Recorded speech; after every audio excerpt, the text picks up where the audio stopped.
Welcome back to MBE. I'm here to go over what goes into porting a manifold. There's a lot more that goes into it than you see from the naked eye. When you receive it ported, you go, okay, it doesn't look like much work was done. For instance, we do CNC some manifolds, but a lot of the manifolds that we do, they become so specific that we want to make a small change here or there. So it makes it very difficult to redo all the CAD and to machine one manifold for each specific engine. In other words, if you have a Big Chief motor, these are Big Chief style manifolds here that run 8200, or you have one that runs 9500, or you have one that runs 7800. All of those that's three completely different manifolds. The runner lengths will be different, the plenum volumes will be different, the size of the runners will be different, up and down and width. So there's a lot more that goes into it. So certainly a lot of thought goes into each one. So for instance, on these, we start off, the openings are very, very small. If we come over here, it's probably a 1/2 inch in width, as you can see here. And then we have to decide how we're going to go in there and manipulate this and still have, we need line of sight to the plenum. If it has line of sight to the plenum, then it'll have signal to the booster of the carburetor, and then it'll be easier to square jet it. Because you want this runner to have the same signal as the center runner. This way the engine runs in the same, it's much easier to get your O2s correct this way. Or EGTs if you're old school. And when you go up and down, it's very similar to that 1/2 inch. I mean, there's a lot of time goes into this. A manifold like this will have over 40 hours in. And by opening all of the runners up from here, that allows us to come in here from this side after we've done that. It allows us to do a few things.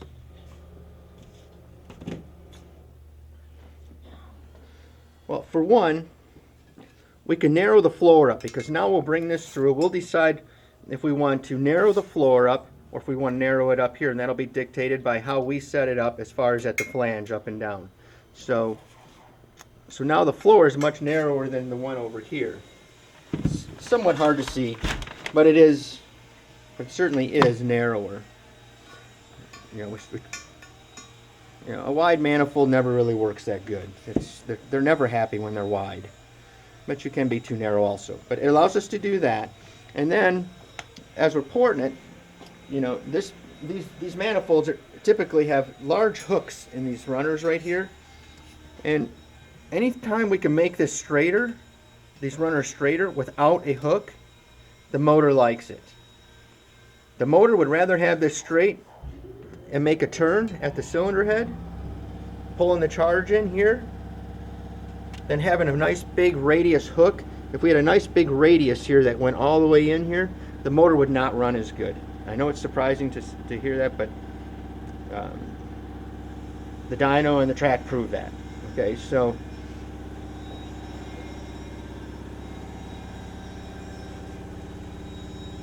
during that process, when we go back in the plenum volume, we're going to shorten the runners, narrow the floor, and this way we can have the correct plenum volume.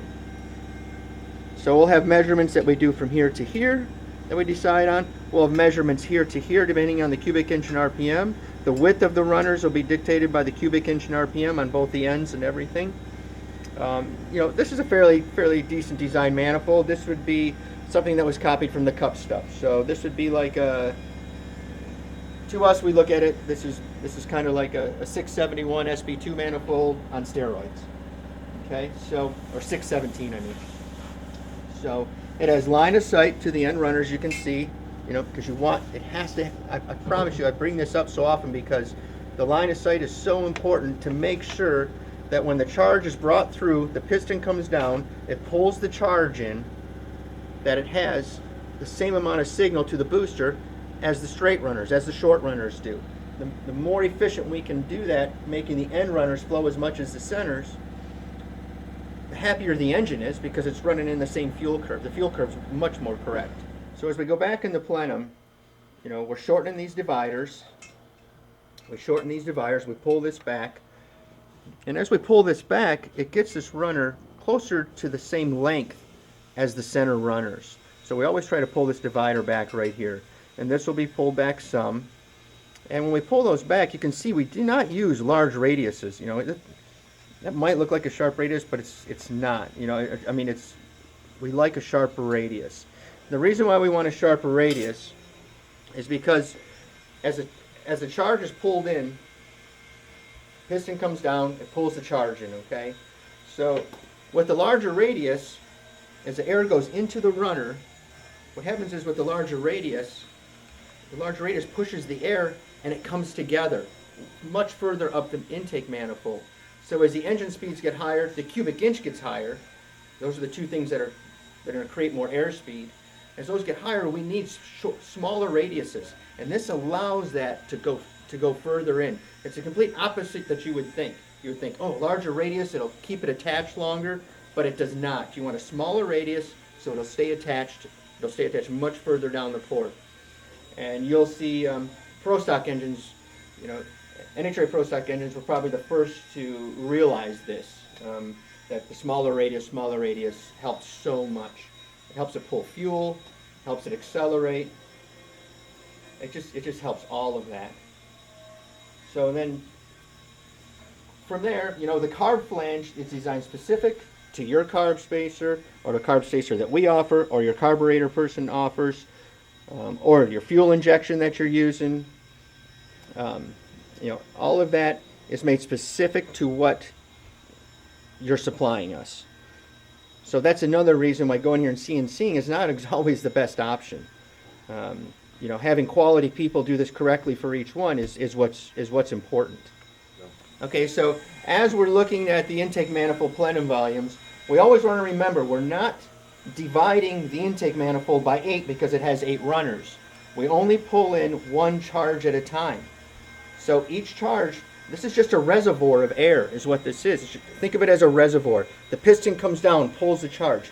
If this reservoir is not large enough, it won't make any power. It'll only make power up to a certain RPM. So we can dictate how much more RPM you can move this. We can move the RPM. I can make this thing peak at, I can make a 632.